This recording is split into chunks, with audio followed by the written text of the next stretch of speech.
Doctor ortho, अब दर्द भी घुटने टेकेगा। महाराष्ट्र की राजनीति में एक बार फिर हलचल तेज हो गई है। इस बार सुर्खियों में है राष्ट्रवादी कांग्रेस पार्टी यानी कि एनसीपी के दो ध्रुव। मैं बात कर रही हूं शरद पवार और अजित पवार की। हाल ही में दोनों एक मंच पर नजर आए, जिससे राजनीतिक गलियारों में अटकलों का बाजार गर्म हो गया है। सवाल उठ रहा है, क्या एनसीपी के दोनों गुट एक बार फिर साथ आ सकते हैं? चले इन सभी सवालों का जवाब मैं आपको देती हूँ। नमस्कार, मैं हूं अंकिता शुक्ला। स्वागत है आपका चैनल फॉर न्यूज इंडिया में। पुणे में आयोजित एक सार्वजनिक कार्यक्रम में शरद पवार और अजित पवार ने मंच साझा किया, एक दूसरे से बातचीत की और सामान्य राजनीतिक शिष्टाचार निभाया। लेकिन महाराष्ट्र की राजनीति में यह दृश्य असाधारण माना गया, क्योंकि पिछले साल ही अजित पवार ने शरद पवार को छोड़कर बीजेपी और एकनाथ शिंदे की सरकार का दामन थामा था। इस मुलाकात के बाद मीडिया और सियासी हलकों में दोनों गुटों के संभावित विलय को लेकर चर्चाएं शुरू हो गई है। हालांकि शरद पवार और अजित पवार दोनों ही गुटों के प्रवक्ताओं ने इन खबरों को अफवाह बता दिया है। शरद पवार खेमे का कहना है कि न तो किसी तरह की बातचीत हो रही है और न ही विलय की कोई योजना है। दूसरी ओर अजित पवार के सहयोगी भी साफ कर चुके हैं कि उन्हें इस तरह के किसी न्योते या प्रस्ताव की जानकारी नहीं है। लेकिन राजनीति में सिर्फ बयान ही नहीं, दृश्य भी बहुत कुछ कह जाते हैं। दोनों नेताओं का एक मंच पर साथ दिखाई देना एक प्रतीकात्मक संकेत माना जा रहा है। राजनीतिक विशेषज्ञों का कहना है कि यह मुलाकात यूं ही नहीं हो सकती है।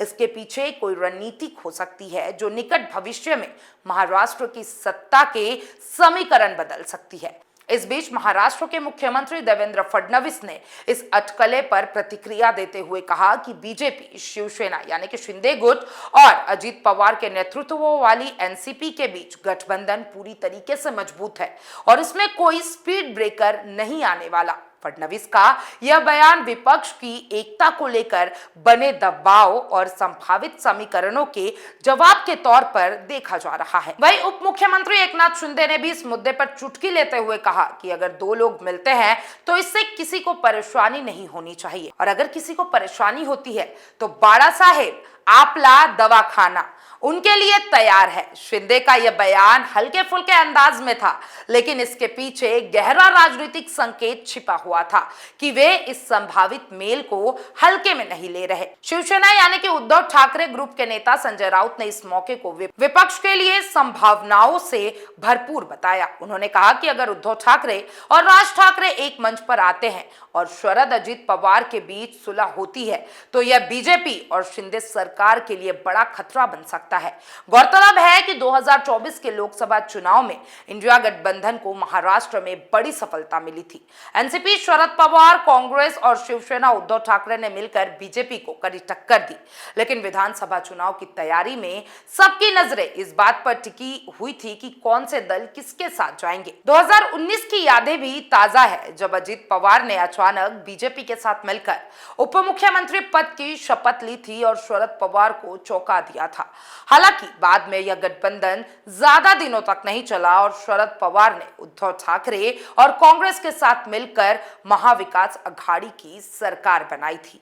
अब जब एक बार फिर पवार परिवार के दो गुट करीब आते दिखाई दे रहे हैं तो सवाल उठना लाजमी है, क्या यह केवल राजनीतिक शिष्टाचार है या फिर किसी बड़ी राजनीति का हिस्सा? फिलहाल किसी भी तरह से आधिकारिक पुष्टि नहीं हुई है, लेकिन यह तो तय है कि महाराष्ट्र की राजनीति में अगले कुछ महीने बेहद दिलचस्प और निर्णायक साबित होने वाले हैं। राजनीति में न दोस्त स्थायी होते हैं और न दुश्मन, और पवार परिवार की इस नई नजदीकी ने इस बात को फिर साबित कर दिया है। आप क्या सोचते हैं अजित पवार और शरद पवार के बारे में? क्या दोनों को साथ आ जाना चाहिए महाराष्ट्र में? देखिए, आप क्या सोचते हैं अजित पवार और शरद पवार के बारे में? मुझे कमेंट बॉक्स में जरूर बताइएगा, और तमाम ऐसे अपडेट्स के लिए चैनल फॉर न्यूज इंडिया के साथ बने रहें। डॉक्टर ऑर्थो, अब दर्द भी घुटने टेकेगा।